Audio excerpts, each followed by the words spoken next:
Welcome to the Daily Dev Talk with me, Adrian Nantchev, where we explore and share stories of the best game you can. Stay tuned for today's episode. Good morning, Overload Nation. Adrian here, and I'm talking with Jeremy Handel on John's latest game, Sentinels of the Multiverse.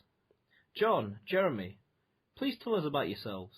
I guess I will explain my role. So I'm basically the head tech, the head game development as well as game design of our products, and the buck stops with me for any technical decisions.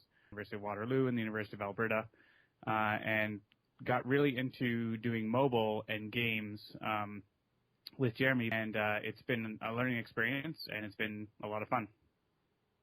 Yeah, and so I have been, as John said, we sort of got together end of 2000. We didn't want to, I always kind of had this idea that I would start a company, we would do a couple of boring apps that would make a lot of money, and then we could use that money to become a game. Sort of realized after we did that for a little while and made a little bit of money, but nothing crazy, was that if you're not working on your best idea, you're just wasting time. To fund our other thing, we're just going to do the thing we want to do, which is make games.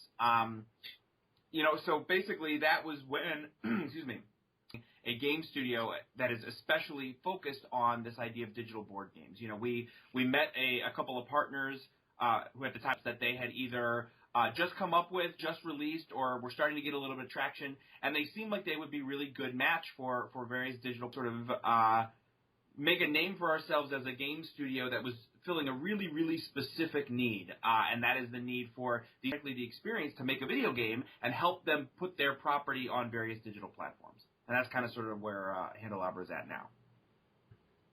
Essentially, you've got to start somewhere as a game studio, doing a load of games, and then eventually, just to build up that money, to work on something you love.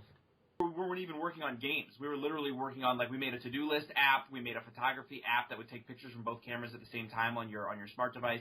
I really discount that period in our history because we used that time to really solidify a lot of our processes and our culture as a company in terms of how we build, because they work out great. But none of those apps was anything, with the exception of one, but we won't get into that, was one that I was absolutely drop dead in love, game that I want to make someday, which I'm still hoping to get to because it's a much, much, much bigger game than what we're working on right now. But we are making games. Speaking of games, let's talk about your latest one, Sentinels of the Multiverse. What can you tell us about it? So Sentinels of the Multiverse is a on-the-go card game, almost like a card battle game. You can think of it in some ways. Some people like to sort of compare it to Magic because there's definitely some battling going on. The three of us will each have a deck where we're controlling a hero, and our goal is to defeat the villain and the environment, which are decks that you just shuffle and then they play themselves. So, and that's basically what it is. It feels like you're sitting down and participating in a comic book battle against a... And like I said, it started as a tabletop game, and we met the guys who make it at a show called PAX Prime in 2011, and just better than I do, fell in love with the mechanics and how it works. On top of the theme, I fell in love with the story and the characters, and we basically just, we sort of wanted to do. We pursued them for several years. Did you have anything to add to that, John, about what the game is and how it plays or whatever? Yeah, Universe. It's not Marvel, it's not DC, it's its own thing. And you really get the feeling, and which is true, is that they had the whole epic, battles and character developments and everything that happen over decades in the comic book industry. They've got that all mapped at Wars and whatever, and their own analogs to those things. And the comic, then the game is just it has some flavor text, and you get a feeling that this issue was about this fight, but you don't really know for sure about everything that happened. They put characters, there are characters that have not come out yet that are in the original game. There are characters from the newest expansions to them are in the original game, and we're 6 expansions down the line. So they've got a huge universe fleshed out that all the time. Yeah. Yeah, when I played it, it really had that sense of comic book heroes and unoriginal and Bunker, which I like Bunker. He's very robotic and very, very mechanical. My favorite character. And every deck I find, compared to other comic book games, is that you really feel like you're playing that hero. When you're playing the Wraith, you have all your gadgets and all your stuff, and totally different from the Visionary. And you really get the feeling that you're playing that hero and not, say, like a mishmash of heroes like Marvel Legendary. As John was saying, when you look at the way that each of the decks plays differently, if you really get to know the hero that you're playing and really lean into who they are, and it took me a while to get it because I don't get it. I never really got an opportunity to play the card game on the tabletop very often. But so for instance, Tachyon moves super, super, super fast, and so when you use that idea and say, okay, well, what would the Flash do? The Flash would be blowing through these cards so fast. Like, you got to abandon the idea that's like every single card play has to do something important. No. With Tachyon, sometimes you just need to discard cards. Get them out of the way. Get them out of that. You'll find that you'll play her much better. And so I think that, it's the game is really just dripping with theme. It has so much that it really makes for a really fun gameplay experience.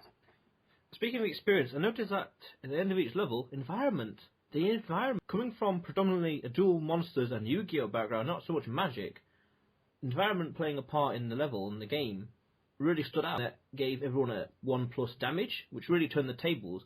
So all of a sudden, the villain heals himself 10+, and yet if I use leg one turn, we can get him down to 10 points, and then extra points just through all these buffs and all these different card games.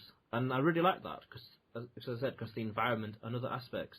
Yeah, so when we were actually sitting down to design that was one of the things that we zeroed in on immediately, which was exactly what you said. Like, the idea that the environment takes an active role in whatever you're playing look like. We really loved this idea of, like, you're playing an environment, let's make the environment feel environmental. So we came up with, we used the realized environments of all of these different environments. Like with Insula Primalis, you can see the volcano in the background. You can see the island. We also came up with completely original music for each environment, so that when I'm playing in Insula Primalis, I see different views of that exact same group of heroes and that exact same villain, but changed to now you're at the Wagner Mars base. Everything about that game is going to feel different. Change it just enough to make it feel like a completely fresh experience. And that was one of the things we really wanted to embrace when we were taking this from the tabletop into the digital realm. Name Baron something. Baron like Blade. I can't remember. Baron Blade, that's it. Very, very Stanley-esque about the bees and the bees. Totally unique, and it matched the scenario, matched the area beautifully. And then as the level progressed, it changed, and it was a very nice touch to the game. You can thank Jean-Marc for that. He is our in-house both musician, and so he will, whenever we're developing content, he'll spend the first half of his time developing the engine, the cards, and how they actually play, and time thinking about what would it feel like to be in this environment, what kind of music would support that emotional state and all the rest of it. And so exactly what you said. But then there's like a lull, and he actually uses each of the environment cards to inform all of those decisions. So right now, what music for that is really completely all over the map, because if you look at the cards in the deck, there's these weird mystical waterfalls, and there's these like completely inform the music and the musical choices, and it's actually it's pretty incredible. I really like them quite complete, or didn't quite have that same standard as some of the other artwork did. So the artwork, there's actually several. The first and foremost artwork is the artwork that's actually on the cards, so the card game. And it's actually interesting what you mentioned, saying about being cheeky. I'm Revataro from Greater Than Games, and that's the tabletop company that makes the game.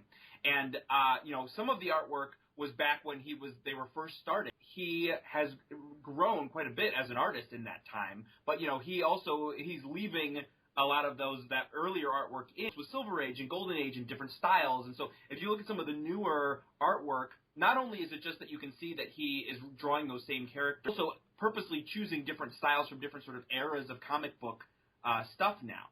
So it's actually, there's a lot of really... artwork with Tachyon, I think it was, that it didn't look as good, but it looked stylized in its own way. And it's something that, people online talk about a lot, is a lot of that original, especially the original characters, their artwork is a little, like, you look at a card like Impromptu Invention, or, some of Tachyon's cards, the line work is pretty simple, and that the card wants to come across is captured, right? And I think that's what you really need, so. So I want to ask, because I'm curious, what was the one big major thing you learned while working on the game? I think probably the biggest misstep and thing we learned, actually it did have to do with the environments. Because when we were first prototype, and you're in Megalopolis, and you're sort of flying around through the city while the game is being played. The visuals of the game, so it's more like a comic book. But when we made that decision, we also still had the intention of having in the game, which is fine on the computer, but on mobile it's a different story. We were never able to get the performance working. We rendered live. So if I had to go back, we would have made that decision a little sooner to decide to do the captured images, which we do now. So we can make the environments look as good as we want. It doesn't matter if they go at 1 frame per still capture. So that's something that we ended up spending some time on that we didn't necessarily have to. But so we've definitely when we're going down the wrong path and stop. Yeah, and I would say that's essentially, if you take that a step out to see what's important in game design. In game design, everybody always sits down wanting to make the next amazing MMO or the next amazing first-person shooter. But you have the idea of these 3D environments.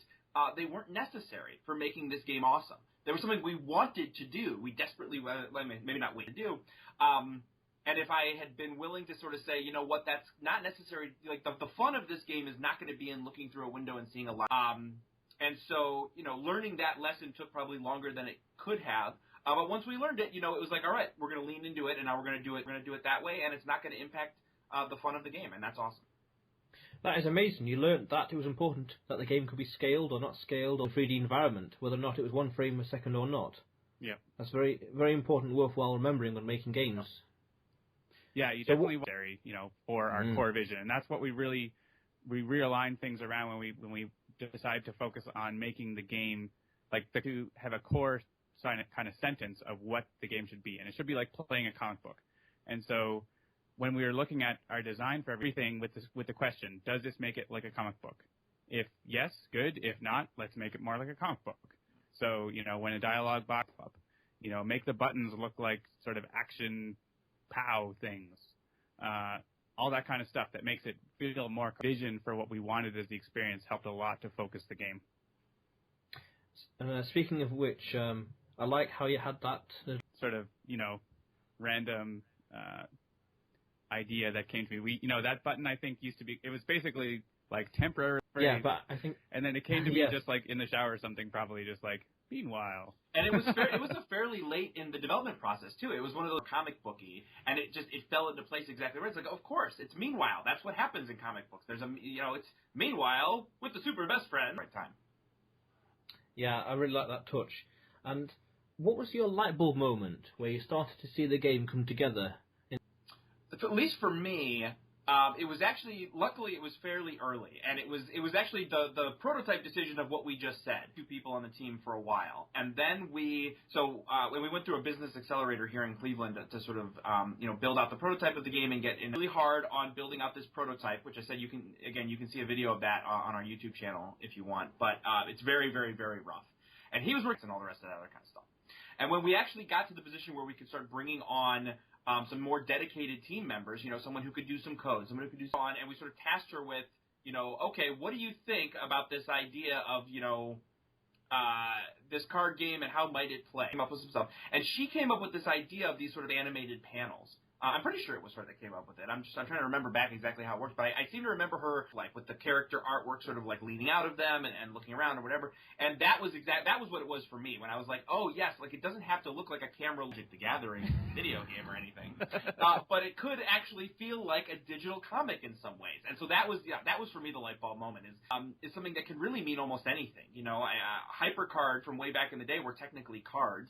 I might be dating myself by using the term hypercard on it, and it's got some functionality and then it moves on. That is an engine that can go underneath a lot of things, and how you visually present that to the user to make it feel like you're playing something. That was it for me. Was this idea of comic panels, characters, flipping pages.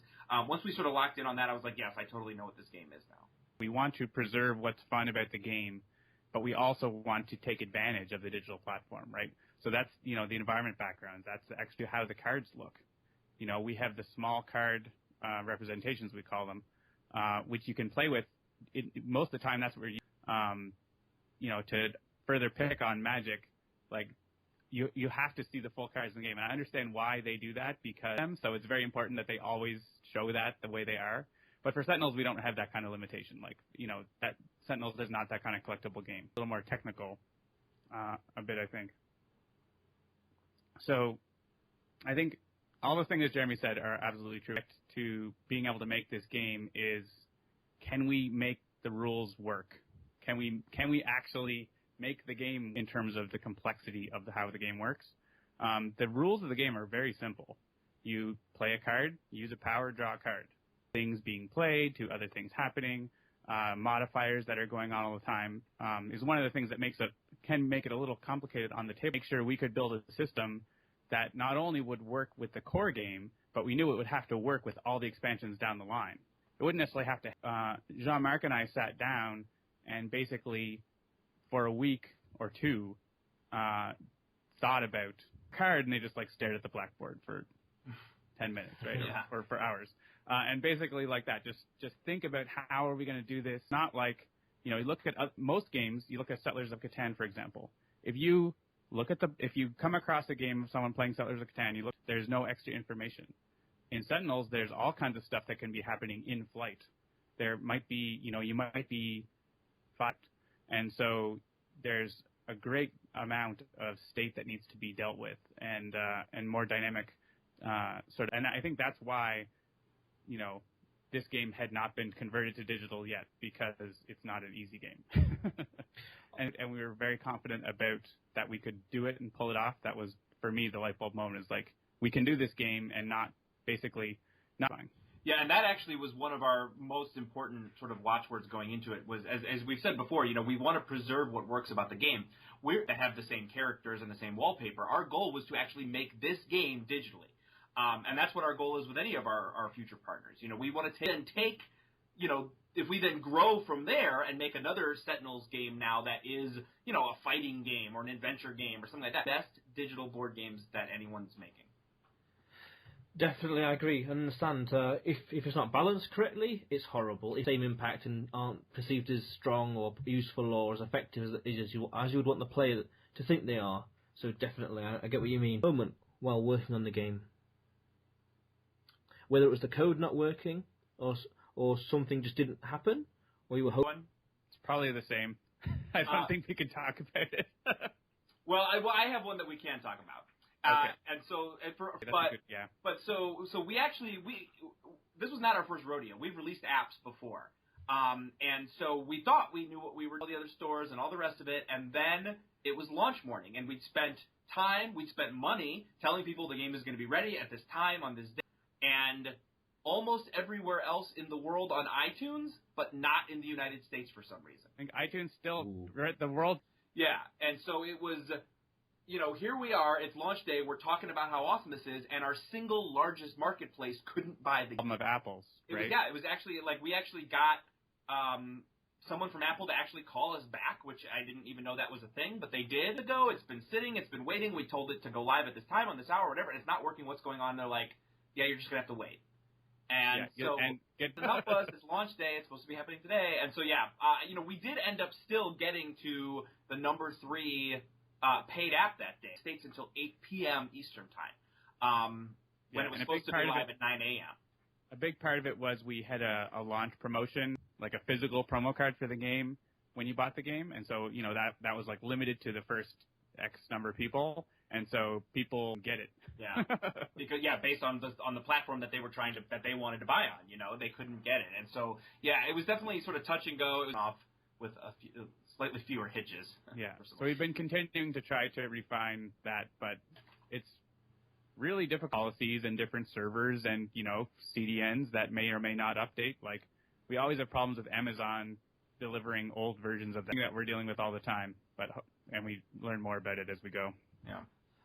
I think the worst part of all that is it was something out of your control, Yeah, that's exactly it. And it's something that we had never seen the like of before. And we'd shipped, I don't know, a dozen apps or so before. Yep. We were like, all right, from all the other times we've shipped on Apple, it comes out in about 4 hours, right? So we press the button 4 hours in advance. So it may have also been an unprecedented event as well. It never happened before. Well, according to Apple, it does happen all the time. Legally obligated to tell us. That is very interesting. So the complete opposite to that What was? I mean, overall, the luckiest moment, the most serendipitous thing at all is that the Sentinels of the Multiverse came out in 2011 at Gen Con, and which is in Indianapolis at the end of July. Secondary Expo Hall of PAX Prime. You know, way up on the 6th floor, a little lower traffic. Minecraft was up there. And we had a pretty cool booth. It had like a boxing ring and gloves and like an overboard on it. And, you know, Uncle Slam, in the end of it all, is not really a huge success along the way. But, like, it was all worth it because we happened to be next to Chris, you know, shared the little back alley that we had behind our booths, played their game, bought their game, and got to know them, and we are here where we are now because of that. Like, I imagine if we hadn't had that booth next to them, I'm sure I would probably eventually, I don't know that this would have happened. Yeah, it would have been a very different thing for, like, if John played it and fell in love with it and was like, hey, can you find out who... It'd be just another board game that I like, which there are lots. Yeah, and that's the thing, you know, like, we actually, the wheels started turning in our heads about doing to them, hey, you know, if you're ever at a place where, I mean, their game was on the market 1 month when we met them. So it was brand new. If you're ever at a place where you feel like you'd like to see this as a video game, you know, we would love to have a conversation with you. And it wasn't until 2 years, and it was 6 months after that, they were like, yes, let's go ahead and do this. And then we started actually signing contracts for it. So, you know, it was a long road to get there, but like John said, it made this as a digital game. Because I think someone would have eventually. I'm just glad it was us. Okay, Jeremy ever received? Why don't you go first? The best advice I've received? Keep making games. Okay, nice and simple. It's very simple. You know, like, making games is like playing the guitar, sit down one day, decide to do, and then all of a sudden you're making AAA amazing games. You know, you need to work at it. You need to keep making it. Like, whatever the smallest game is, go to it in 48 hours, but just keep doing it. You need to flex those muscles. You need to play with mechanics. You need to play with, you know, graphics and sound and all these things. The 10,000 hour principle. Yeah, somewhat, yeah. Mm-hmm. I would say. Yeah. Interesting. I would say games you want to read about designing games. There's a lot of really good knowledge out there that's been distilled into books and articles that, you know, well, find out about it and not make all the mistakes. You're still going to make mistakes, but you can make less if you start out sort of in the right direction. Yeah. So I've gotten a couple of really good books from other game developers that have helped a lot. So. Yeah, there's nothing wrong with other people's mistakes. Exactly. By like reading books or lectures or learning resources. Yeah, and there's so much available now. People post about, you know, how they've built their project and how things went and how do you hire someone and not sort of hiding in a hole. Yeah, I know what I mean. Do you know of any other books at all? Let me get the book. 1 second. All right, Jeremy okay. something. Yeah, I was gonna say from a business perspective, which is not necessarily specific, Built to Last, which is basically it's a book of a number of anecdotes about sort of, you know, some of the big, essentially, like, you know, that they might not be what they started off, you know, like how IBM wasn't started as a computer company. They were started as, you know, sort of a way that they could change as they grew to be always good at whatever it was they chose to be good at, kind of a thing. That was a good one. Yeah, there was Scalable, called Entrepreneurs and Visionaries. No, Radicals and Visionaries, which is a tale of like 100 or so business starters, and it's like a page or two. I've never read that one in particular, but I have heard of it. All right, so it looks like you have. Oh, Jesse's Shell is really nice. It breaks things down into very small pieces that he calls lenses. Learn about game design. So check that out. He's also actually really good at the business side as well. He runs Shell Games, which is in Pittsburgh, about constructing communication systems in your business so that as it grows, you don't suffer all the problems that businesses suffer as they get bigger in terms of. And speaking of right decisions, that is, what is the best purchase you've made? Equipment or hardware? Or could it be simple as a comfortable chair and a good desk? I mean, something else that we use. My favorite thing, honestly, is my MX1000, my Logitech MX1000 laser mouse. And you can ask my teammate. I bought this mouse probably in, I don't know, like 99 or an extension of my arm. I cannot work without it. It drives me crazy. And it broke like 2 months ago, and I actually took it apart and fixed it instead of just throwing it away. And favorite purchase I think I've ever made in technology. I still use it. That is amazing. 15 years later. Lasted a long time. That's amazing. Built in, and I don't think we would have been. We would have been able to make the game, but being able to do it cross-platform and and it's definitely been something that if you're not familiar with working in a game engine like Unity, like it turns everything on its ear compared to that. And so that's something that you have to get used to, but it's very powerful. And you are working, you're building bits that Unity is going to run as opposed to you're in charge of the game loop, which is sort of the classical and fundamentally an excellent decision for us, I think. But as far as a tool sort of related to that, out of anything would be an asset called Fast Platform Switch for Unity. And so if I want to build for iOS, I have to switch platforms in Unity to build for iOS because it can only be thousands of graphics that are compressed. Even on a fast computer, it recompresses everything every time you switch. And a very fast, pretty new iMac, it takes about 4 hours to switch to iOS.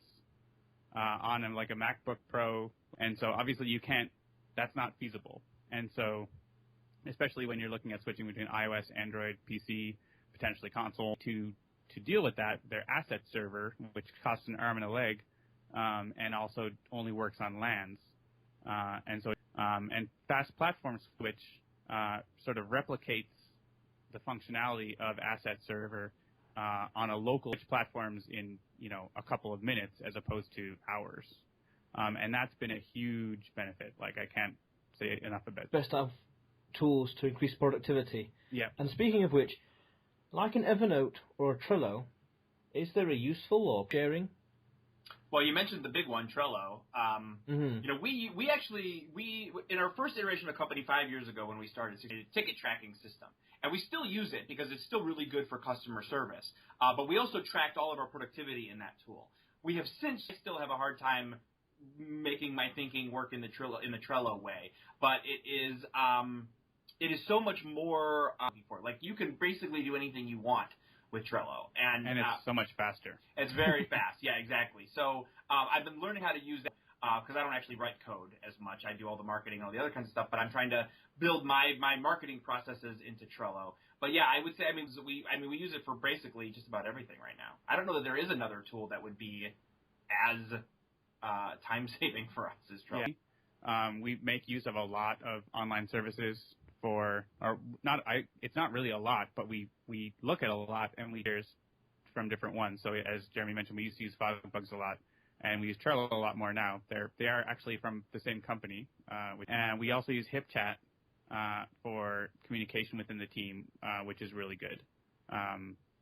We used to use AOL. Well, don't make us sound like we're from the mid-90s. We used AIM, AOL Instant Messenger, and the only reason we did that is because I chose one that I was comfortable with, so that's the one that we used. But we've since transitioned completely to HipChat. And honestly, what's interesting about that transition is that expressly send no emails at all, and they pride themselves on it. We still do have to send emails for some really specific internal communications, but we can transfer. As a result, from a communications perspective, we almost never need to email within the team. Which is pretty interesting. That's not the way it was when important communications went out via email. Now almost everything lives in HipChat. Yeah, and I think Trello's it's easier to. There are some companies, interestingly, that are all about only using email. So different. One last question: if you were in an identical world where your skills are the same, but your food and shelter taken care of, how?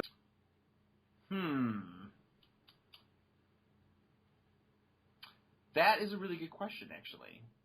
That into our process, kind of. We're very much into the lean model and the whole minimum viable product model. You didn't have to worry about budgets. then that would make a better game, right? No. Honestly, it would not make a better game. Marks and playable, and then getting it in front of customers and players and letting them tell you what can make the game better. What we did, we maybe we could have, spent another couple of months polishing the game if we really wanted to. But honestly, the feedback that we got helped us figure out how to make it better. I think is probably worth more than the question of could we have made it better if we had. I don't know, definitely maybe John disagrees. I don't know. Yeah, it's really valuable to get your product out there and get feedback on it, because the days of having to come to a close, it's that way still exists a bit for AAA titles, but it doesn't have to be that way, and it's not the same. It's not right. It's not like that at all. So, and we definitely embrace that sort of agile perspective on it, where we want the game to ever have to be finished, right? There's always more we can improve. There's always more content we can add. There's always more features we can add. And it's going to be, we know what some of them are going to be, but maybe we don't know what order they're going to come in, right? Actually, yeah, a perfect example of this is, and our initial plan was, okay, we're going to get the game out on tablets, then we're going to do 2 expansion packs. We're going to start working on multiplayer a year later. The week after we launched it on tablets, the biggest thing was, I really want to play this game, but I don't have a tablet. Can you release it on Steam? And what big chunks of feature we were going to do next, and we said, all right, we're going to hold off on additional content. We're going to hold off on multiplayer. We're going to put this out on PC as soon as possible. And so we basically completely reorganized our whole sort of release schedule post-launch based on feedback we got from players. Is important too. We basically have no one saying, man, I wish those environments were animating in the background. Yeah. Mm-hmm. You aren't embarrassed by your product at launch, then you waited too long. Yeah. Yeah, I wouldn't say that but it can in be. general. It can be. Yeah. I mean, I'm a strong believer of the fact that improve at all times, definitely. But if you're expecting people to give you money, they shouldn't be paying to be beta tested. It was a good game, and I felt confident charging what we were charging for it. It was not broken. It was not missing key features. Now, we have added features since then. As a result, it's not that I don't agree with that statement, because I do. I think that is a really good way to think about it, because especially when you talk about things of the world, something that isn't gonna require someone to pay you up front. I absolutely agree with that point of view. But with a game, especially one that we were proud of it, and I think we did do that. So. Jeremy and John, unfortunately, we're all you on the Daily Dev Talk. I'll see you on the flip side. Bye for now. All right, thanks. Thanks, bye. Thanks for listening. If you are a game developer that wants to get your name and game out there and to share your experiences and stories, then contact me at info.uk. Stay tuned for tomorrow's episode.